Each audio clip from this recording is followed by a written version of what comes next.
La lectura de hoy es el Salmo 11. El texto de hoy habla del engaño, la tentación y los ataques de Satanás contra el pueblo de Dios.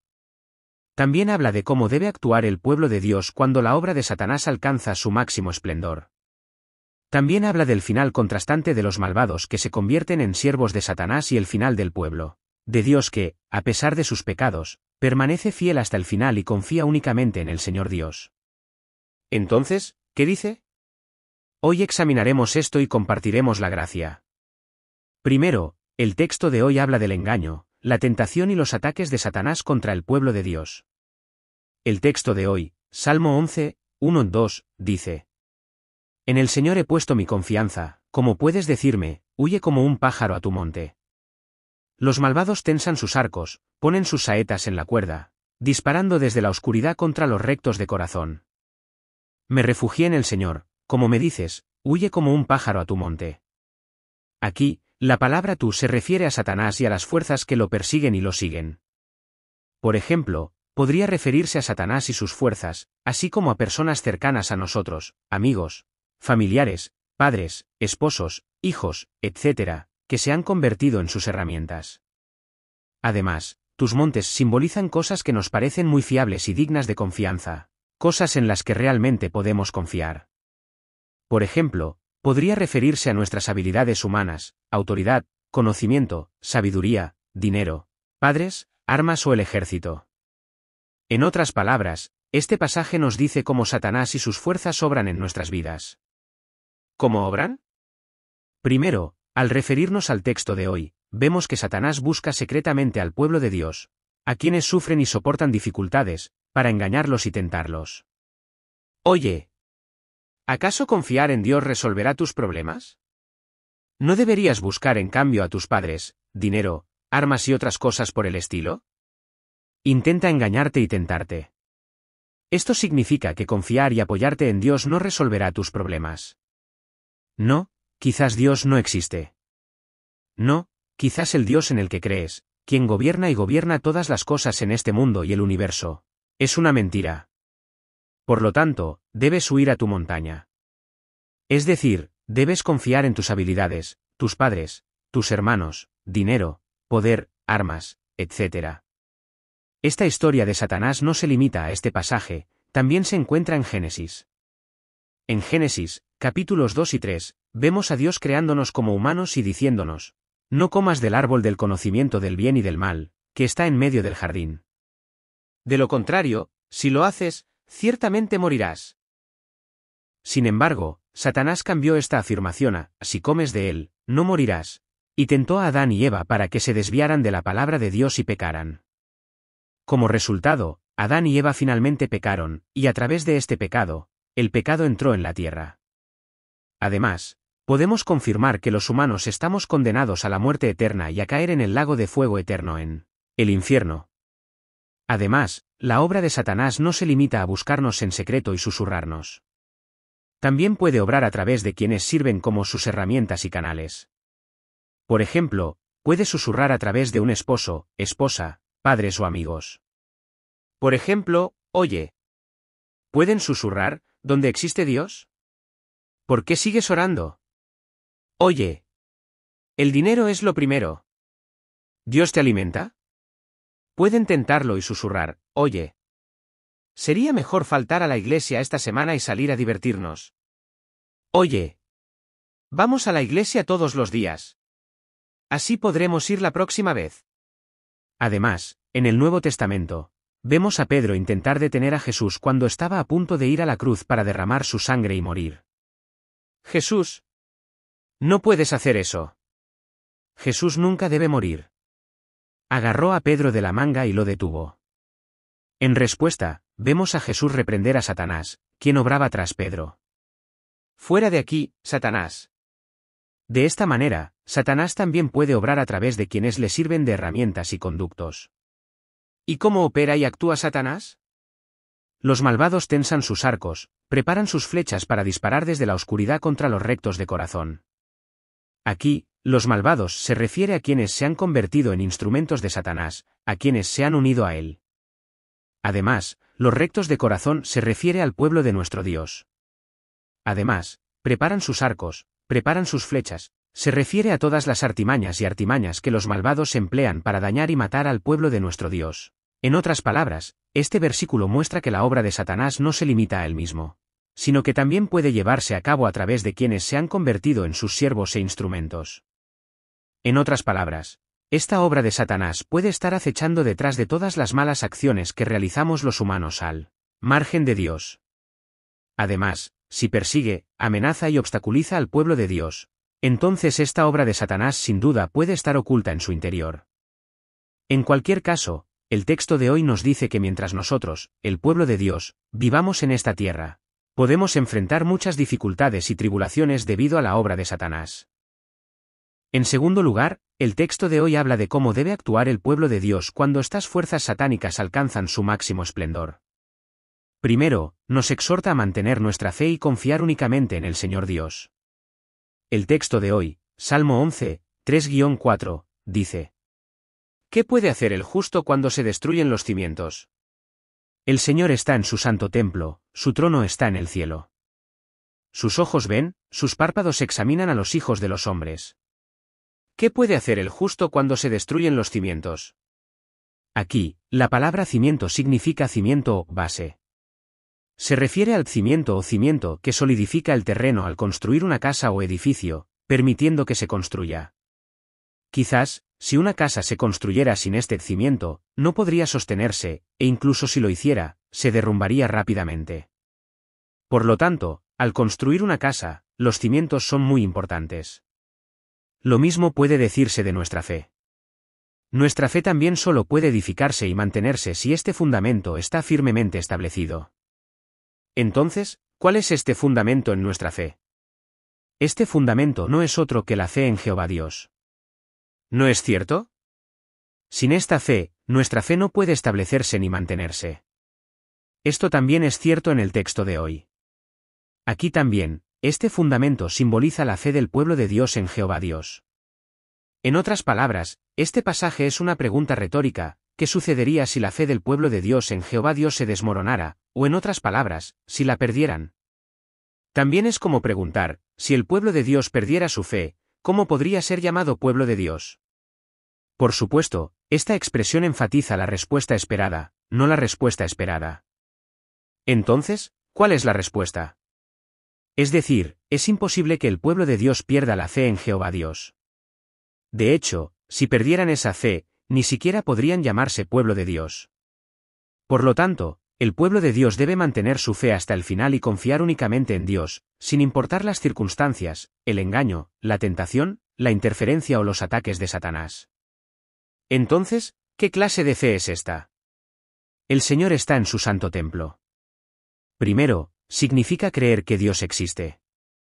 Como Dios es un ser espiritual, aunque no puedo verlo, creo que está claramente presente.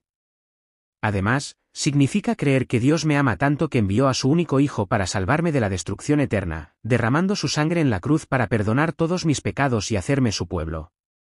Además, creo que Dios me ama tanto que envió al Espíritu Santo dentro de mí, haciéndome su templo a través del Espíritu Santo, y que todavía está conmigo hoy. Aunque actualmente me encuentro en medio de tribulaciones, persecución, amenazas y enfermedades, creo que Dios siempre me hace su templo y siempre está conmigo. ¿Qué clase de fe es esta? El trono del Señor está en el cielo. La palabra trono aquí implica la realeza, el gobierno y el juicio de Dios. Además, la descripción explícita del trono como ubicado en el cielo enfatiza que este gobierno y gobierno de Dios posee una trascendencia y un misterio que los humanos jamás podremos comprender ni juzgar. En otras palabras, estas palabras significan que debemos creer que Dios creó este mundo y el universo entero, y que Él gobierna y gobierna todo lo creado según su voluntad. Sin embargo, este gobierno y gobierno de Dios es completamente incomprensible para la razón, el intelecto y la sabiduría humanos. Entonces, ¿cómo creó Dios este vasto universo desde el principio? ¿Y cómo gobierna todo esto? No debemos sucumbir a los engaños y tentaciones de Satanás. Más bien, debemos creer que Dios, aunque no podamos comprenderlo plenamente con nuestra propia razón, es quien gobierna este mundo y todas las cosas del universo según su voluntad. Es decir, debemos creer firmemente que toda nuestra vida, el sufrimiento, la persecución, las amenazas y las enfermedades que estoy experimentando, está en manos de Dios. En otras palabras, aunque no comprenda plenamente mi vida, no, el sufrimiento, la tribulación, la persecución y el dolor que estoy experimentando, y aunque no comprenda del todo por qué me han sido dadas estas cosas, debo creer firmemente y confiar en que todas estas cosas están bajo el gobierno y la soberanía de Dios, o mejor dicho, están en la palma de su mano. ¿Qué clase de fe es esta? Sus ojos perciben las vidas de los hombres, y sus párpados las examinan. Aquí, la palabra ojos significa párpados. En otras palabras, parece como si él percibiera nuestras vidas con sus ojos, en primer plano y luego las observara con sus ojos, o párpados, tras bambalinas.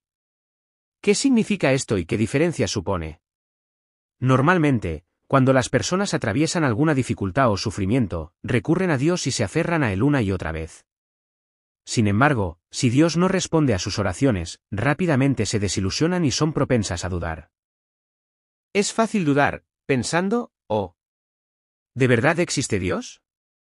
Si nuestro Dios existe, ¿cómo pudo hacerme esto?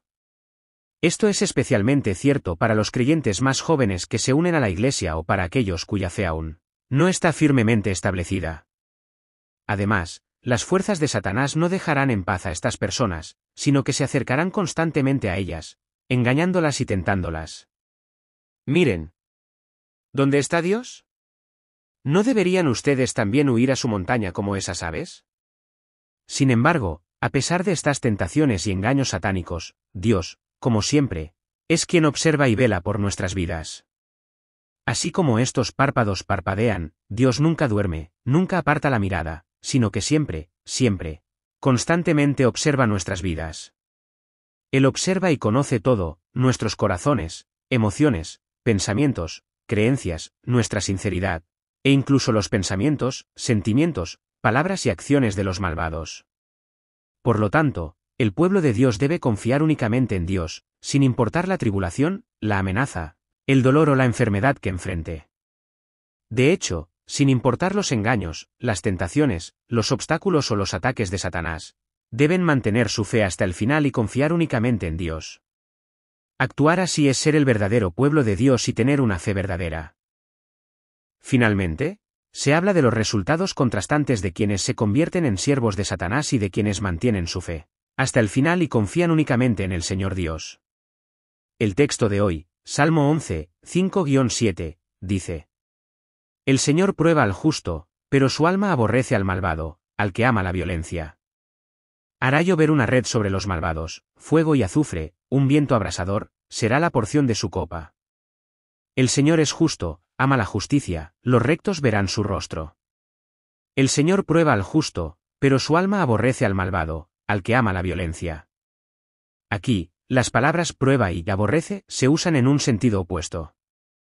En resumen, la palabra vigila implica que Dios mira a los justos, no con una mirada fría e indiferente, sino con una mirada vigilante constante, protegiéndolos y satisfaciéndolos, siempre escuchando y respondiendo sus oraciones. En otras palabras, implica que con ojos cálidos y un corazón rebosante de amor, Él vela por su pueblo y sus hijos, consolándolos, amonestándolos y guiándolos por el buen camino. En otras palabras, este pasaje significa que, si bien Jehová Dios es sumamente favorable y bendice a su pueblo, también es profundamente iracundo, odioso y aborrecedor hacia los malvados, aquellos que se convierten en instrumentos de Satanás, aquellos que se entregan a toda clase de injusticia, violencia, robo y fraude. Por lo tanto, el pueblo de Dios debe mantener su fe hasta el final y confiar únicamente en Jehová Dios, incluso en tiempos de tribulación, incluso en medio de todos los engaños, tentaciones, obstrucciones y ataques de Satanás. Hará llover una red sobre los malvados, fuego, azufre y viento abrasador serán la porción de su copa. Este pasaje habla del fin, el destino final, de los malvados que se han convertido en instrumentos de Satanás. La palabra caerá aquí significa llover.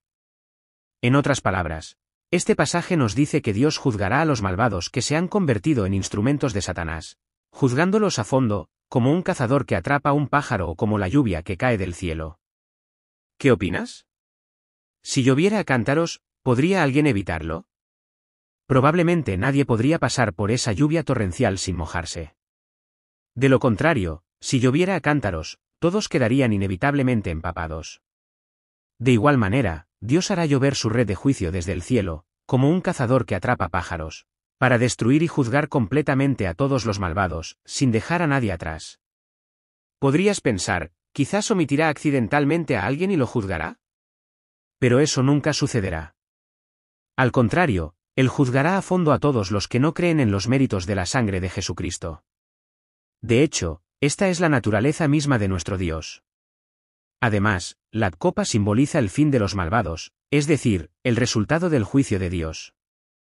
En otras palabras, el fuego, azufre y viento abrasador representa las imágenes contenidas en la copa, simbolizando las terribles consecuencias del juicio de Dios. ¿Qué opinas? Cuando quemamos leña al aire libre, vemos que las llamas arden con mayor intensidad en presencia del viento. Asimismo, el juicio de Dios arderá con tanta intensidad que nadie podrá extinguirlo, con tanta fuerza que nadie podrá escapar.